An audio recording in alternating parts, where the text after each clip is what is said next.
नमस्कार. अधिक मास महात्म्य अध्याय 2 आपण आज सुरू करत आहोत. वक्रतुंड महाकाय सूर्यकोटी समप्रभ निर्विघ्नं कुरु मे देव सर्वकार्येषु सर्वदा. मूकं करोति वाचालं पंगुं लंघयते गिरि यत्कृपातमं वन्दे परमानंदमाधवं. श्री गणेशाय नमः. जय सद्गुरुनाथ समर्था. तुमचे चरणी माझा माता सदा सर्वदा राहो दे ताता आयसावर दाता देई की. नमनी नमन जरी करावे तरी नमनरूपी हे जग आघवे. तेथे नमनाची नावे शून्याकार. शून्याकार जेथे झाला तेथे भासची अवघा बुडाला. तया भासा पलीकडे ठाव स्वामीला म्हणून नमनाला मती नाही. तरी स्फूर्ती स्फुरे अंतरी आणि मूर्ती ठसावी बरी. जैसिया कृपेची लहरी मज दिनावरी असावी. चित्ती धरिला जो नेम तो सिद्धी पावो सुगम. अंतरी वसुदे प्रेम नेई नेम सिद्धी हा. असो आता हा स्तुतिवाद वधू आता कथानुवाद. जे रे संतोषिया गोविंद स्तुतिवाद ऐकोनी. जैसे याचक भिकारी जाते श्रीमान याद्वारी. त्याची स्तुती केल्यावरी प्रसन्नांतरी तो होय. मग होऊन या प्रसन्ना पूर्वे तयाची मनःकामना. देवी स्तुतिवाद्ये लक्ष्मी रमणा दासा प्रती पाळित. मग म्हणे क्षीराब्दीशाई ऐके हो कांचन देई. या मलमासाचे ठाई काय कीजे हो लक्ष्मी. तरी अल्पाथवा स्वल्प काहीतरी कीजे दान तप.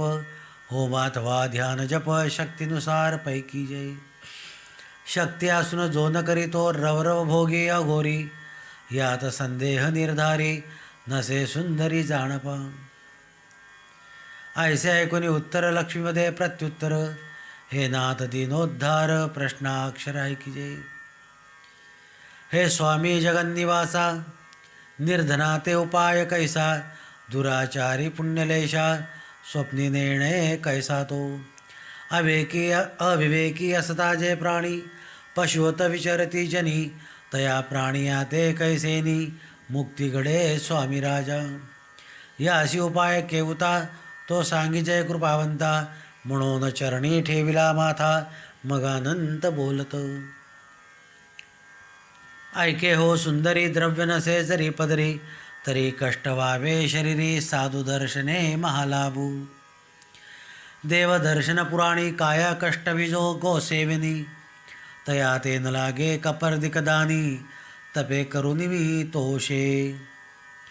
ये विषयीचा इतिहास ऐसे हो स्वस्थ मानस. जयाचे निमज संतोष तोच प्रकार अवधारी. या त्रिभुवनत्रयाचे ठाई गौतमी ऐसे दैवत नाही.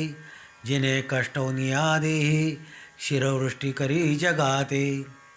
तरी प्रत्ययी करावे पूजन न घडे तरी मळमासी जाण. मासवरी करावे पूजन ते निरूपण अवधारी. एक मास पर्यंत जाण स्वय नक्त करावे आपण. प्रातःकाळी करून स्नान देवतार्चन पैकीचे. मग करावे गौतमी पूजन तया एवढे नसे पुण्य. घालुनी तृणधान्य भावे चरण वंदावे. गौपूजेला विजय भाळी तेणे स्नान केले यमुना जळी. उठून या प्रातःकाळी आदि गौतमी नमावी. मग गौतमपुत्रा करुण वंदन गोमया सडा संमार्जन. तया योगे पवित्र सदन होय जाण तयाचे. तया घरी लक्ष्मी निवास ठाव नसे रोग अपमृत्यास. निरंतरी करी निवास सदैव शतोल आहे. ऐसे गौतमीचे पूजन करून मग सुशीळ सपत्निक द्विज बोलवून. तयाची पूजा अर्घ्यपाद्यादी करून द्यावे दान तयाप्रती. सालंकारी संयुक्त करून दोहन पात्र वस्त्र अलंकार जाण. गळा पुष्पमाळा घालून घंटा बांधून दान द्यावे. तय घंटेचा होता नाद स्वर्गी सुखे पावे पितृवृंद. उतरून या वैतरणीचा कंद सुखसंवाद तो करी. पुरुषात्वा होका नारी उभयता लाभाची समान परी. गौतमी ऐसी पवित्र पृथ्वीवरी दैवतान असेना. गौतमी विणन होय यज्ञ गोक्षरे विणन घडे हवन. पंचामृत विणन घडे पूजन श्री विष्णू महाविष्णूंचे. जया घरी गौतमीचे पूजन पवित्रतयाचे सदन.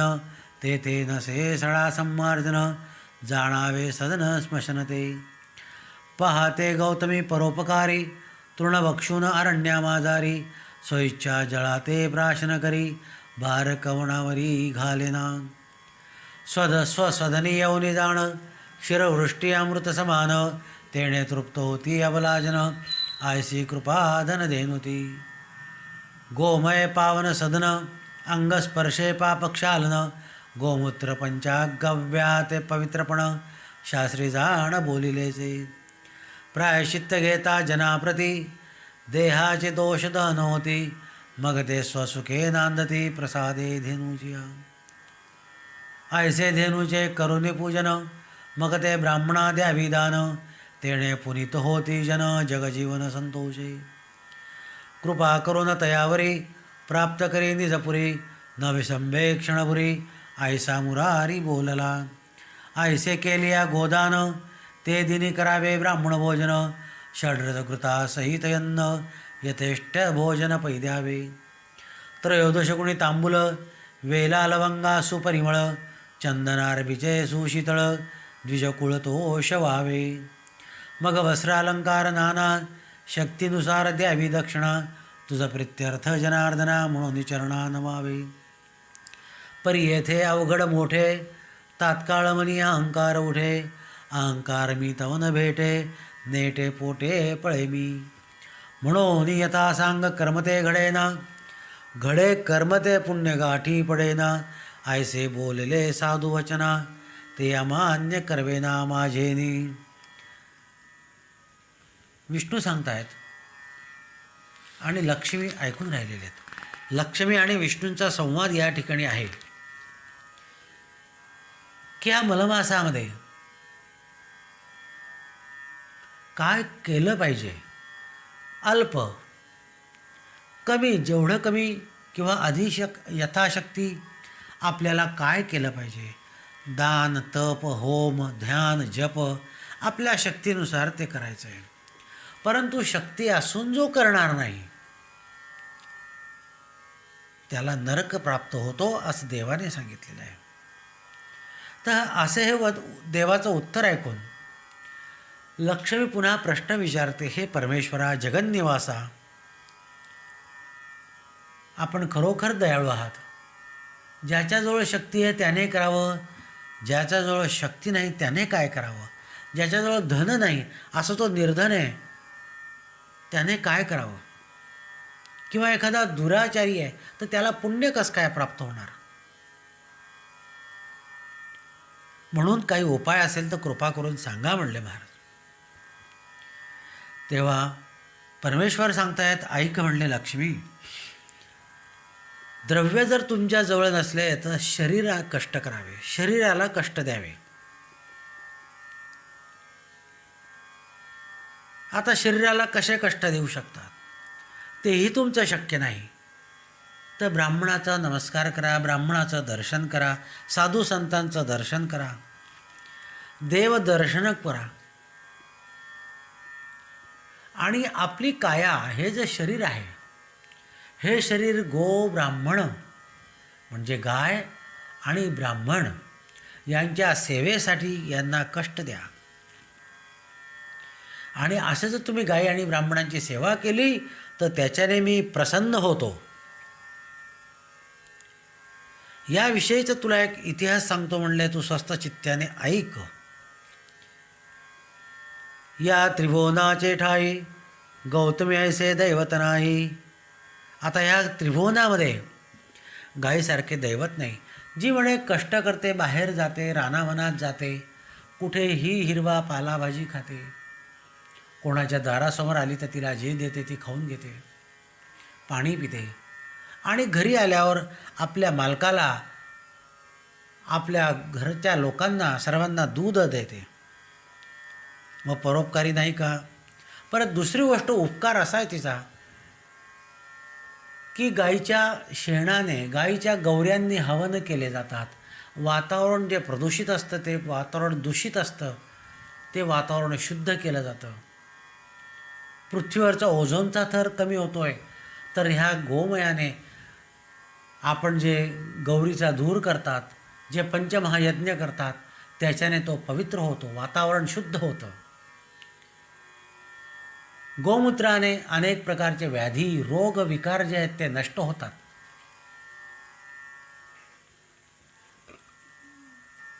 तसंच पंचगव्य प्राशन कुठलंही धार्मिक कार्य करायचं असलं, औषधी कार्य करायचं असलं, तर आधी गुरुजी आपल्याला पंचगव्य प्राशन करून प्रायश्चित्त संकल्प देतात. गोमूत्र गोमयम क्षीरम दधी सर्पी कुशोदकम. असं हे गोमूत्र, त्याच्याचपासून बनवलेलं गोमय, क्षीर गाईचं दूध, गाईच्या दुधापासून केलेलं तूप आणि कुशोदक, हे असं 5 प्रकारचं जे आपण प्रायश्चित्त घेतो, त्याच्याने देहाची अंतर्बाह्य शुद्धता होत असते. म्हणून अशा या गाईचा नित्य सेवा करायची आहे, सडा संमार्जन करायचं आहे. आणि महिनाभर अशी ही गाईचं पूजन केल्यानंतर गाईच्या दोहन पात्र म्हणजे कासंडी सहित गाईला हार घालायचा आहे. तिच्या गळ्यामध्ये घंटा बांधून ती अशी गाय जी आहे ती दान करायची आहे. जोपर्यंत ती घंटा गाईच्या गळ्यात वाजत असते तोपर्यंत आपले स्वर्गातील पितरांना आनंद होत असतो आणि त्यांना वैतरणी नदीचा पार केल्याचा पुण्य प्राप्त होत असतं. मग पुरुष असो किंवा स्त्री, दोघांनाही याचं पुण्य समसमान आहे म्हणले.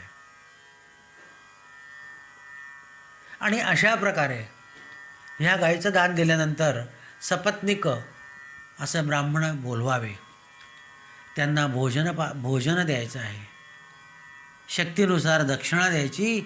हे तुझ्या प्रित्यर्थ देवा मी अर्पण करतो हे, आणि फल आशा रहित. देवाने काय सांगितलं आहे? कर्मण्येवाधिकारस्ते मा फलेषु कदाचनम. दुसरं परत त्यांचं अजून एक वाक्य आहे देवांचं भगवद्गीतेमधलं, अनन्यश्चिंतयन्तो माम ये जनाम पर्युपासुते तेषां नित्याभियुक्तानां योगक्षेमं वहाम्यम. कुठल्याही प्रकारची अपेक्षा न ठेवता, गर्व, आपण दान करतो म्हणजे खूप काही दान देतोय अशा मनातला गर्व पण नको, आणि फलाची आशा नको, आणि शेवटी काय समर्पण भाव पाहिजे की हे भगवंता, हे तू माझ्याकडून करून घेतो आहेस आणि हे तुझ्या प्रित्यर्थ मी हे ब्राह्मण जोडप्यांना हे दान देत आहे. ज्या ठिकाणी अहमचा नाश झाला तिथे देव प्राप्त होतो. अहमपणाचा करून अंगारा, माणसाजवळ गर्व कधीही नसावा.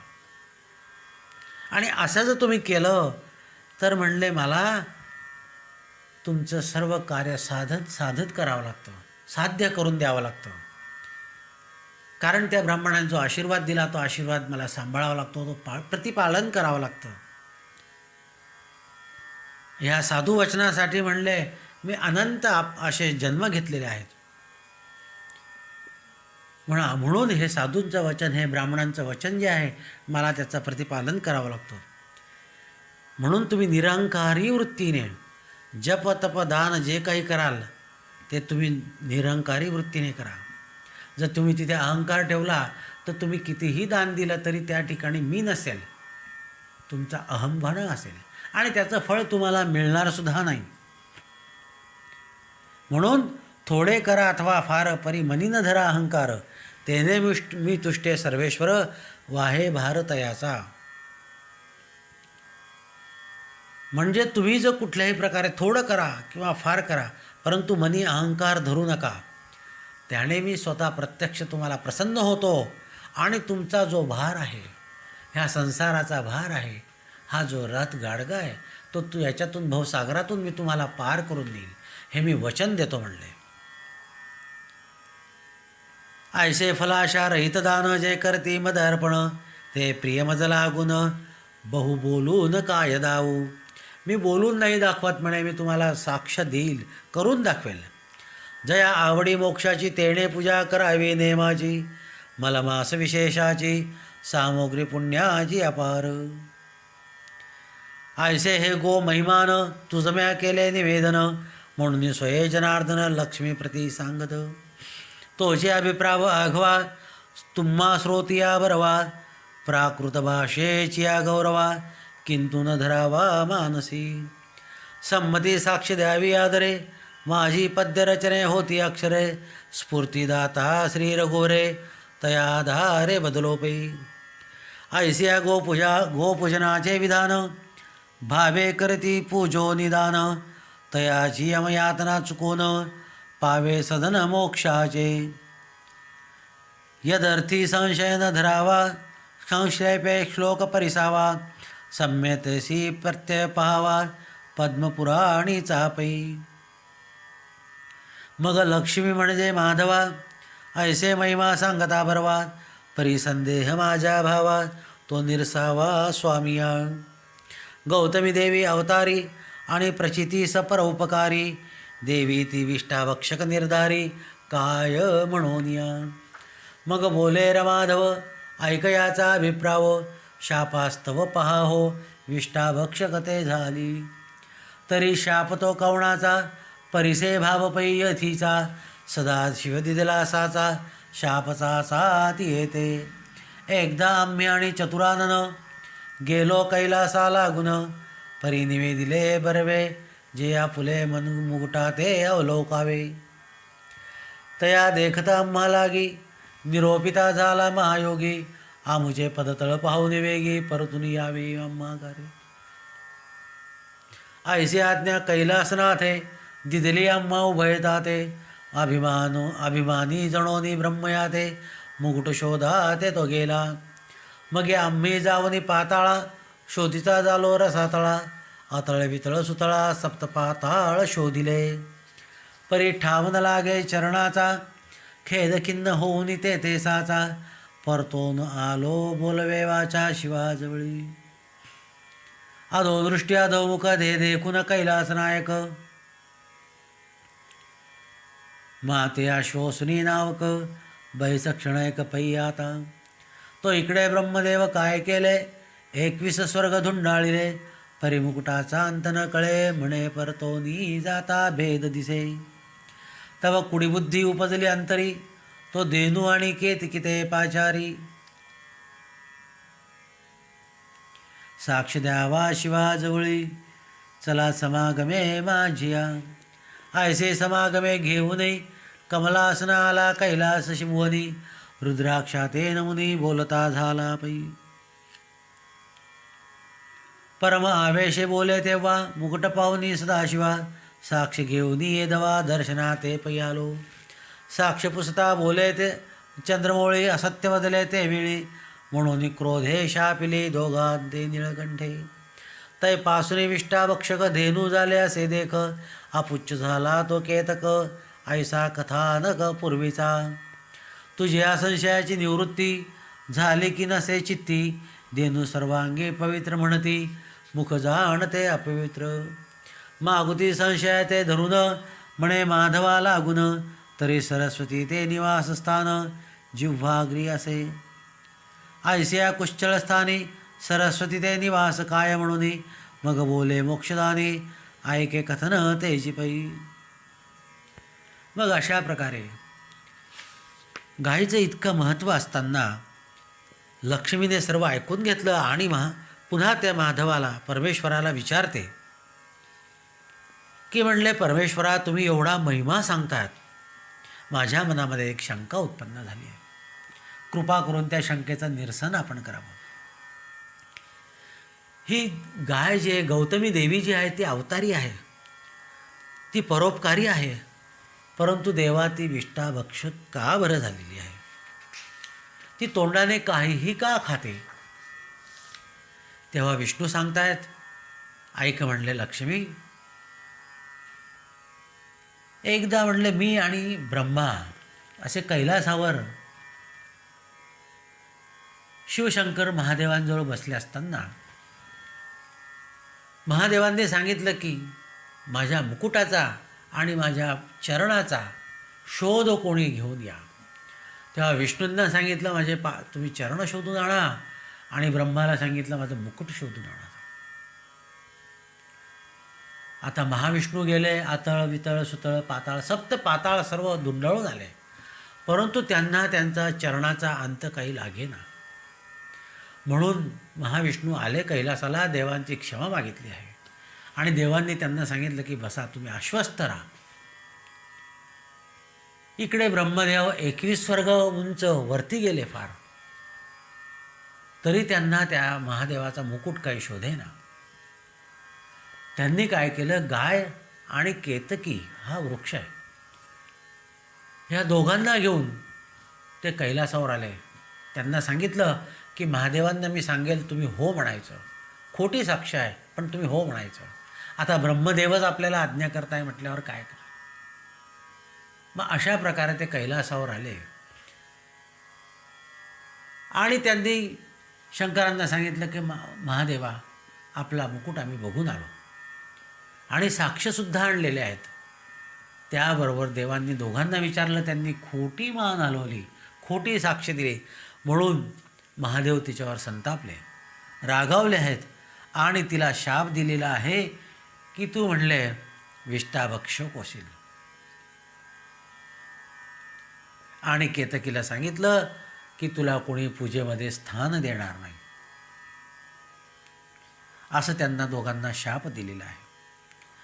हा शाप झाल्यानंतर पुन्हा महाविष्णू विचारत आहे की हे लक्ष्मी, अशा प्रकारे ही गाय जी आहे म्हणले ही विष्टाभक्षक झाली आहे.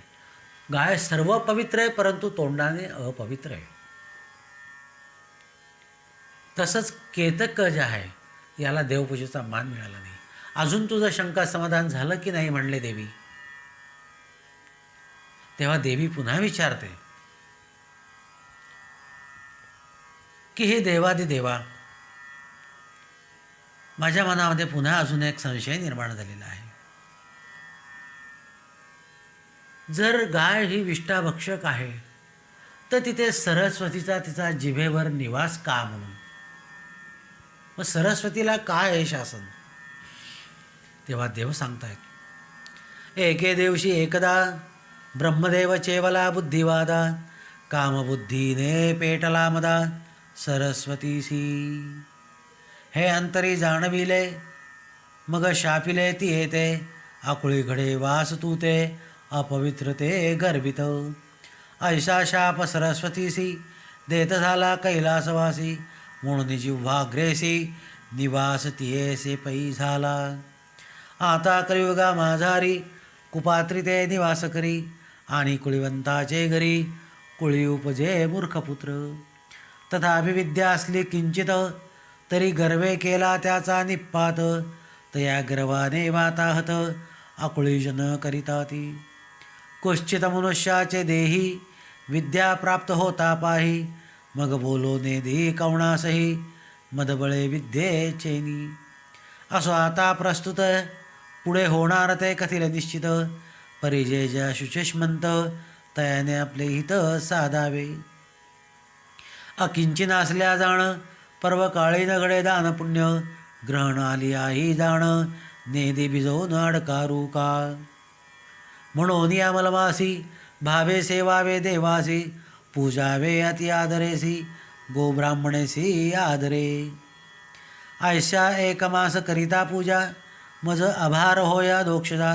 कृपाळ होऊन या पूजा घालून निवारे पापाते. पापे होता निर्मुक्त मग सहजची मोक्ष प्राप्त, म्हणून या हे व्रत मलमासी सेवावे. म्हणून म्हणले की एक दिवशी ह्या ब्रह्मदेवाला सरस्वतीकडे पाहून मनामध्ये कामबुद्धी निर्माण झाली, आणि त्यांचं हे विचार जाणल्याबरोबर महादेवाला जाणलं महादेवांनी हे जाणलं त्यांच्या मनातलं आणि ते रागावले आणि त्यांनी सरस्वतीला शाप दिला की तुझा अकुळी वास घडेल, तुझा निवास अकुळी असा अपवित्र ठिकाणी होईल म्हणले. म्हणून गायीच्या जिभेवर सरस्वतीचा निवास झालेला आहे. आता या कलियुगामध्ये कोणीही उदाहरण देताना सहज सांगतं की लक्ष्मी आणि सरस्वती यांचं एका ठिकाणी राहत नाहीत. परंतु तसं नसतं. कुपात्री ते निवास करी. विद्या आहे तर विद्या ही विनयेन शोभते. केव्हाही विद्या विनयेन शोभते. आपल्याजवळ थोडी विद्या झाली, आपल्याला थोडा पैसा दिसायला लागला की आपल्याला येतो तो गर्व, आणि गर्व आल्यामुळे काय होतं की शेवटी ती विद्या जी आहे ती लयास जाते. म्हणून सरस्वती आपल्याजवळ पाहिजे आणि विनय आदर पण पाहिजे. ज्याला गर्व झाला त्याचा नाश त्या ठिकाणी ठरलेला आहे. आणि कुश्चित मनुष्य एखादा म्हणजे त्याला थोडंफार यायला लागलं तर त्याला असं वाटतं की मी खूप प्रकांड आहे, मी याच्यातला फार तज्ज्ञ आहे, आणि तो दुसऱ्याला सल्ले देऊ लागतो. परंतु त्या सल्ले एखादा चुकला तर नुकसान त्यांचंच होतं. याकरता विद्यावान असेल त्याने विनय हा ठेवला पाहिजे. आई वडील मोठ्यांचा नमस्कार त्याने केला पाहिजे. प्रत्येकाचा आदर त्याने केला पाहिजे. तरच त्या सरस्वतीचा आपल्याकडे त्या विद्येचा आपला गौरव केला जाईल. म्हणून ह्या मलमासामध्ये गर्वरहित, फल आशा रहित तुम्ही काम करा. तुम्हाला मी तुमच्या संसार भवारणावातून तारून नेईल असं वचन देवाने दिलेलं आहे. असं 1 महिना तुम्ही जर पूजा केली तर मला फार भार होतो आणि मी तुम्हाला न मागता जे तुमची इच्छा असेल ती पूर्ण करत असतो म्हणले. म्हणून ह्या मलमासामध्ये तुम्ही तुमच्याकडून जाणत्या अजाणतेपणे काही आपल्याकडून घडल्या असतील त्या पातकातून तुम्ही मुक्त व्हा, मोक्ष प्राप्त करून घ्या. हा इतका इतिहास लक्ष्मी मातेला परमेश्वराने सांगितला आहे.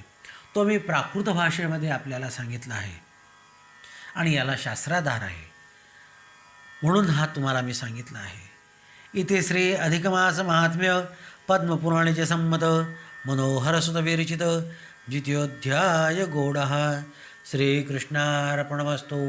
गोपाल कृष्ण भगवान की जय. भाविकांना विनंती आहे, आपण अजूनही आमच्या ह्या चॅनलला जर सबस्क्राईब केलं नसेल तर आपण सबस्क्राईब करा, ज्यामुळे आम्ही आपल्याशी लवकर संवाद साधू शकू, आपल्यापर्यंत लवकर पोचू शकू. नमस्कार.